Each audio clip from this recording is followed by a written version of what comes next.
നമസ്കാരം. കിഴക്കിൻ്റെ മറ്റൊരു വീഡിയോയിലേക്ക് എല്ലാവർക്കും സ്വാഗതം. എത്തിഹാദ് എയർലൈൻസ് നമുക്കെല്ലാം പരിചയമുള്ള ഒരു എയർലൈൻ കമ്പനിയാണ്. സ്റ്റാൻഡേർഡ് എയർലൈനാണ്. ഇപ്പോഴത്തെ ഒരു പ്രത്യേക സാഹചര്യത്തിൽ ഇസ്രായേലിൽ നിന്ന് ഏറ്റവും കൂടുതൽ ആളുകൾ, പ്രത്യേകിച്ച് മലയാളികൾ ഡിപ്പെൻഡ് ചെയ്യുന്ന ഒരു എയർലൈനാണ് എത്തിഹാദ് എയർലൈൻ. കൂടുതലായിട്ട് ഫ്ലൈ ദുബായിലും എത്തിഹാദിലുമാണ് ഇപ്പോൾ ആളുകൾ ട്രാവൽ ചെയ്യുന്നത്. അപ്പോൾ ഈ എത്തിഹാദിൽ ട്രാവൽ ചെയ്യുന്ന സമയത്ത് കുറച്ച് കാര്യങ്ങൾ നമ്മളൊന്ന് ശ്രദ്ധിച്ചില്ലെങ്കിൽ നമ്മൾ കബളിപ്പിക്കപ്പെട്ടേക്കാം. 2-3 ഉദാഹരണങ്ങൾ ഞാൻ പറയാം. ഒന്നെന്ന് പറയുന്നത്, എത്തിഹാദ് ഓവർ ബുക്കിംഗ് എടുക്കുന്നൊരു പരിപാടിയുണ്ട്. അതായത് നമ്മൾ എത്തിഹാദിന് ടിക്കറ്റ് എടുത്ത് ഇവിടുന്ന് നമ്മൾ ബോർഡ് ചെയ്യുന്ന സമയത്ത് അവർ പറയും അബുദാബി വരെയുള്ള ബോർഡിംഗ് പാസ് ഉള്ളൂ, ബാക്കി അവിടെ നിന്നുള്ള ബോർഡിംഗ് പാസ് അബുദാബിയിൽ നിന്ന് തരുമെന്ന് പറയും നമുക്ക്. അങ്ങനൊരു സംഭവമുണ്ട്. അതുപോലെ തന്നെ ഈ അബുദാബിയിൽ ചെന്ന് നമ്മൾ ബോർഡ് ചെയ്യാൻ നേരത്ത് അവർ പറയും നിങ്ങളുടെ ടിക്കറ്റ് കൺഫേം അല്ല, നിങ്ങൾ നേരത്തെ ഓൺലൈനിൽ ഇത് ചെയ്യണമായിരുന്നു, പ്രീ ചെക്ക് ഇൻ ചെയ്യണമായിരുന്നു, ഓൺലൈൻ ബോർഡിങ് ചെയ്യണമായിരുന്നു, ഈ രീതിയിലുള്ള കാര്യങ്ങളൊക്കെ പറയും.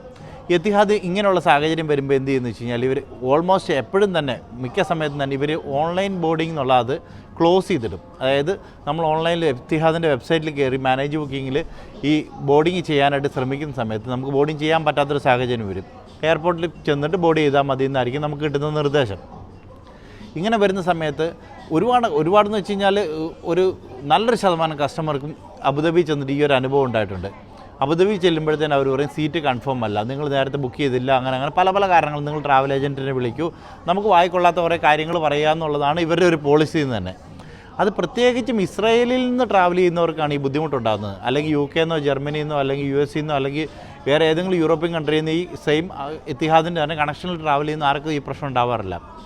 ഇവർ ഈ കൂടുതൽ ബുക്കിംഗ് എടുക്കുന്ന സമയത്ത് ആ കൗണ്ടറിലിരിക്കുന്ന ആളുകൾക്കറിയാം അവരുടെ മുമ്പിൽ വരുന്ന ഒരു കസ്റ്റമറെ എങ്ങനെ ഡീൽ ചെയ്യണമെന്ന് അവർക്കറിയാം. അവർക്ക് പ്രത്യേകിച്ച് അറിയാം ഇസ്രായേലിൽ നിന്ന് പോകുന്ന ആളുകൾ ഇൻഡിവിജ്വൽ ആയിട്ടുള്ള ആളുകളാണ്, ഗ്രൂപ്പ് ആയിരിക്കത്തില്ല കൂടുതലും. അതുപോലെ തന്നെ ഫാമിലി മെമ്പേഴ്സായിട്ട് ട്രാവൽ ചെയ്യുന്നവരായിരിക്കത്തില്ല. അതുകൊണ്ട് തന്നെ നമ്മൾ എന്തെങ്കിലും പറഞ്ഞാലും പിന്നെ കൂടുതൽ ആളുകൾ ആദ്യമായിട്ടൊക്കെ ട്രാവൽ ചെയ്യുന്നുണ്ടെങ്കിൽ ഇവർക്ക് സംസാരത്തിൽ തന്നെ അത് മനസ്സിലാവും, അവരോടുള്ള അപ്രോച്ചിൽ തന്നെ അവർക്കത് മനസ്സിലാവും. അപ്പോൾ അവരെ മാറ്റി നിർത്താനുള്ളൊരു സാധ്യതയുണ്ട്. ഈ കഴിഞ്ഞ ദിവസം 6 പേര് ട്രാവൽ ചെയ്തതിനകത്ത് 3 പേര് എൻ്റെ പാസഞ്ചേഴ്സായിരുന്നു, ബാക്കി 3 പേര് ബാക്കി ട്രാവൽ ഏജൻസികളിൽ നിന്ന് എടുത്തവരായിരുന്നു. ഇവർ എത്തിഹാദിന് ട്രാവൽ ചെയ്ത് അബുദാബി ചെന്ന സമയത്ത് അവരോട് പറയുകയാണ് നിങ്ങളുടെ ടിക്കറ്റ് കൺഫേം ടിക്കറ്റ് അല്ല. അപ്പോൾ ഞാൻ എന്നോട് വിളിച്ചു പറഞ്ഞു, ഞാൻ ചേച്ചി കൺഫേം ടിക്കറ്റ് അല്ലെങ്കിൽ അവരൊരിക്കലും ടെലവീവിൽ നിന്ന് നിങ്ങളെ ബോർഡ് ചെയ്യിക്കത്തില്ല. ഇപ്പോൾ അതിനകത്ത് സത്യം പറഞ്ഞാൽ എൻ്റെ ഒരു ഭാഗ്യത്തിന് എൻ്റെ പാസഞ്ചർ അല്ല വേറെ പാസഞ്ചേഴ്സും കൂടി ഉണ്ട്, ഇല്ലെങ്കിൽ എന്നെ ബ്ലെയിം ചെയ്തേനെ, ഞാൻ കൊടുത്ത കൺഫേം ടിക്കറ്റ് അല്ല എന്ന് പറഞ്ഞേനെ. ഞാൻ പറഞ്ഞു ഇങ്ങനെ ബോഡി ചെയ്യിക്കത്തില്ല, അവിടെ കൗണ്ടറിൽ സംസാരിക്കും നിങ്ങളെന്ന് പറഞ്ഞു. അവർ കൗണ്ടറിൽ സംസാരിക്കുന്ന സമയത്ത് അവർ ഒരു കാരണവശാലും സമ്മതിക്കത്തില്ല. ഞാൻ ലാസ്റ്റ് ഫൈനലായിട്ട് പറഞ്ഞു ചേച്ചി നിങ്ങൾ നേരെ ചെന്നിട്ട് ഒറ്റ കാര്യം പറയാം, നിങ്ങളുടെ as per the fair rules ഞങ്ങൾക്ക് ഫ്ലൈറ്റ് മിസ്സായാലും എന്തൊക്കെ കാര്യങ്ങളാണ് ചെയ്തു തരേണ്ടത് അത് നിങ്ങൾ ചെയ്തു തന്നേ പറ്റുള്ളൂ എന്ന് പറയാൻ പറഞ്ഞു. അതിനെക്കുറിച്ച് കൂടുതൽ കാര്യങ്ങൾ സംസാരിച്ചപ്പം അതിനകത്ത് ഒരു ചേച്ചിക്ക് ട്രാവൽ ചെയ്ത് പരിചയമുള്ള ഒരാളാണ്. അവർ സ്ട്രോങ് ആയിട്ട് സംസാരിച്ചപ്പോൾ അവർ പറഞ്ഞു അത് നിങ്ങളുടെ മിസ്റ്റേക്ക് അല്ല, ഞങ്ങളുടെ മിസ്റ്റേക്കാണ്, ഞങ്ങൾ ഓവർ ബുക്കിംഗ് എടുത്തത് കൊണ്ടാണ്, ക്ഷമിക്കണം, നാളത്തെ ഫ്ലൈറ്റിലേക്ക് നിങ്ങൾക്ക് ടിക്കറ്റ് മാറ്റിത്തരാം. പിന്നീട് കൂടുതൽ സംസാരിച്ച 3 പേർക്ക് മാത്രം അവർ കൺഫേം ടിക്കറ്റ് അന്ന് തന്നെ കൊടുത്തു, ബാക്കി 3 പേർക്ക് അടുത്ത ദിവസത്തിലേക്ക് കൊടുക്കുകയാണ് ഉണ്ടായത്. ഈ അടുത്ത ദിവസത്തിലേക്ക് കൊടുത്തതിന് പകരമായിട്ട് പെനാൽറ്റി ആയിട്ട് അവർക്ക് $200 വെച്ച് എല്ലാവർക്കും കൊടുത്തു. 3 പേർക്ക് $200 വെച്ച് കൊടുത്തു. അതുകൂടാതെ ഫ്രീ ലോഞ്ച് ആക്സസ് കൊടുത്തു അവിടെ. അപ്പോൾ നമ്മളെപ്പോഴും നമ്മുടെ അവകാശങ്ങൾക്ക് വേണ്ടി, കസ്റ്റമർക്ക് എപ്പോഴും റൈറ്റ്സ് ഉണ്ട്. ഇതിനെക്കുറിച്ച് പല ആളുകൾക്കും അറിയില്ല കസ്റ്റമർക്ക് എന്തൊക്കെ അവകാശങ്ങളുണ്ട്. പല ആളുകളും എമിഗ്രേഷനെ പോലെ തന്നെയാണ് ഈ ബോർഡിംഗ് കൗണ്ടറിനെയും കാണുന്നത്. പലരും ബോർഡിംഗ് കൗണ്ടറിനെ ഭയക്കുന്നൊരു സാഹചര്യമുണ്ട്. നമ്മളൊരിക്കലും ഭയക്കേണ്ട ആവശ്യമില്ല. നമ്മൾ പൈസ കൊടുത്തിട്ടാണ് ആ സേവനം മേടിക്കുന്നത്. അവർ ഓവർ ബുക്കിംഗ് എടുത്തോ എന്ത് സംഭവിച്ചോ നമ്മൾ ബോർഡിംഗ് കൗണ്ടറിൽ ഓൺ ടൈമിൽ കൺഫേം ടിക്കറ്റുമായിട്ട് നമ്മളവിടെ സബ്മിറ്റ് ചെയ്ത് കഴിഞ്ഞാൽ ഫ്ലൈറ്റ് ഓൺ ബോർഡാണ് അഥവാ ഫ്ലൈറ്റ് ഓൺലൈൻ ആണെങ്കിൽ തീർച്ചയായിട്ടും നമുക്ക് ട്രാവൽ ചെയ്യാൻ പറ്റിയിരിക്കണം.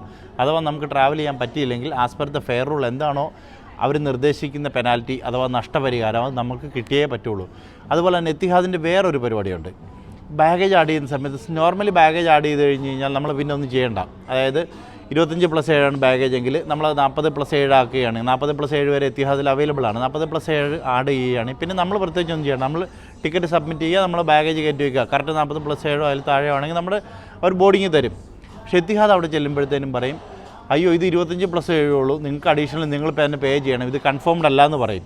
അങ്ങനെ ഒരു പരിപാടിയുണ്ട്. കഴിഞ്ഞ ദിവസം എൻ്റെ ഒരു പാസഞ്ചർ ട്രാവൽ ചെയ്ത സമയത്ത് ഈ പാസഞ്ചർ അവിടെ ചെന്നപ്പോൾ അവർ പറഞ്ഞു 25+7 ഉള്ളൂ. സത്യം പറഞ്ഞാൽ ഈ പാസഞ്ചർ പേടിച്ചിട്ട്, അതായത് ഇവർ ആദ്യമായിട്ട് ട്രാവൽ ചെയ്യുന്നതാണ്, ഇവർക്ക് അത്ര ലാംഗ്വേജ് ക്വാളിറ്റി ഇല്ലായിരുന്നു. ഇവർ വേണ്ട രീതിയിൽ അവിടെ സംസാരിച്ചില്ല. ഇവരോട് പറഞ്ഞു നിങ്ങൾ അഡീഷണൽ ബാഗേജ് അടച്ചേ പറ്റത്തുള്ളൂ എന്ന് പറഞ്ഞു. അവർ അഡീഷണൽ ബാഗേജിന് പേയ്മെൻറ്റ് ചെയ്തു. ഫലത്തിൽ അവർ യഥാർത്ഥത്തിൽ പൈസ ഓൾറെഡി അടച്ചതാണ്. പക്ഷെ കൗണ്ടറിൽ ഈ കസ്റ്റമറിൻ്റെ റൈറ്റ്സിനെ കുറിച്ച് അവർക്ക് സംസാരിക്കാൻ അറിയാതെ പോയതിൻ്റെ പേരിൽ 542 ഷെക്കലാണ് അവർ അഡീഷണൽ അടയ്ക്കേണ്ടി വന്നത് അവിടെ.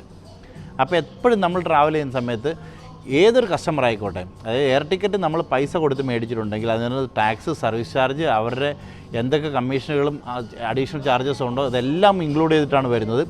എല്ലാ കസ്റ്റമറിനും ഒരേ റൈറ്റ്സാണ്. അതായത് ബിസിനസ് ക്ലാസ്സിൽ ടിക്കറ്റ് എടുത്ത ആളായിക്കോട്ടെ, എക്കണോമിക്കൽ ക്ലാസ്സിൽ എടുത്തായിക്കോട്ടെ, വേറെ ഏതെങ്കിലും ക്ലാസ്സസ് ഉണ്ട് അതിലെടുത്ത ആൾക്കാരായിക്കോട്ടെ, നമ്മൾ ചെയ്യുന്ന ജോലിയോ നമ്മൾ വരുന്ന സാഹചര്യമോ നമ്മൾ ജോലി ചെയ്യുന്ന രാജ്യമോ ഒന്നും അതിൽ പരിഗണിക്കേണ്ട ആവശ്യമില്ല. എല്ലാവർക്കും ഒരേ റൈറ്റ്സാണ് നമുക്ക് കിട്ടേണ്ടത്. എന്തൊക്കെ റൈറ്റ്സാണോ കസ്റ്റമർക്കുള്ളത് ആ റൈറ്റ്സ് എല്ലാം നമുക്ക് കിട്ടാൻ വേണ്ടി നമുക്ക് അവർ തന്നിരിക്കണം. തീർച്ചയായിട്ടും അത് തരാത്തൊരു സാഹചര്യം വരികയാണെങ്കിൽ തീർച്ചയായിട്ടും നമ്മൾ അവരോട് ചോദിക്കണം. നമ്മൾ ചോദിച്ച് മേടിക്കാൻ ചെയ്യണം. ഫ്ലൈറ്റ് ഓവർ ബുക്കിങ്ങോ വേറെ, കാരണം ഇവർ മാക്സിമം എയർലൈനിന് പ്രോഫിറ്റ് ഉണ്ടാക്കാൻ വേണ്ടിയിട്ടാണ് ശ്രമിക്കുക. ഒരിക്കലും നമ്മളെ സഹായിക്കുന്ന ഒരു സമീപനം ഇവരാരും തന്നെ എടുക്കില്ല. അപ്പം എയർ ടിക്കറ്റ് സംബന്ധമായ എന്തെങ്കിലും സംശയങ്ങൾ നിങ്ങൾക്കുണ്ടെങ്കിൽ തീർച്ചയായിട്ടും നമ്മളുമായിട്ട് ബന്ധപ്പെടാം. അതുപോലെ തന്നെ പുതിയതായിട്ട് എയർ ടിക്കറ്റ് എടുക്കാൻ ആഗ്രഹിക്കുന്ന ആളുകളാണെങ്കിൽ തീർച്ചയായിട്ടും ഫെയർ ചെക്ക് ചെയ്തിട്ട് എടുക്കുക. നമ്മുടെ കയ്യിൽ നിന്ന് തന്നെ ടിക്കറ്റ് എടുക്കണം നിർബന്ധമൊന്നുമില്ല. പല ട്രാവൽ ഏജൻസികളുണ്ട്, നല്ല സർവീസസ് കൊടുക്കുന്ന ട്രാവൽ ഏജൻസി ടിക്കറ്റ് എടുക്കുക. അതുപോലെ നല്ല ഫെയർ, നല്ല സർവീസസ്, ഈ രണ്ടും വളരെ ഇമ്പോർട്ടൻ്റ് ആയിട്ടുള്ള കാര്യമാണ്. നമുക്ക് സർവീസ് എന്ന് പറഞ്ഞ പാർട്ട് എപ്പോഴും വിളിച്ചാൽ അവൈലബിൾ ആയിട്ടുള്ള ഫോൺ എടുക്കുന്ന ട്രാവൽ ഏജൻറ്റുമാരിൽ നിന്നും കൂടുതലും ടിക്കറ്റ് എടുക്കാനായിട്ട് ശ്രമിക്കുക. അതുപോലെ തന്നെ യാത്രാ സംബന്ധമായ ഏതൊരു കാര്യത്തിനും ആർക്കും ഏത് സമയത്തും നമ്മളുമായിട്ട് ബന്ധപ്പെടാവുന്നതാണ്. Thank you.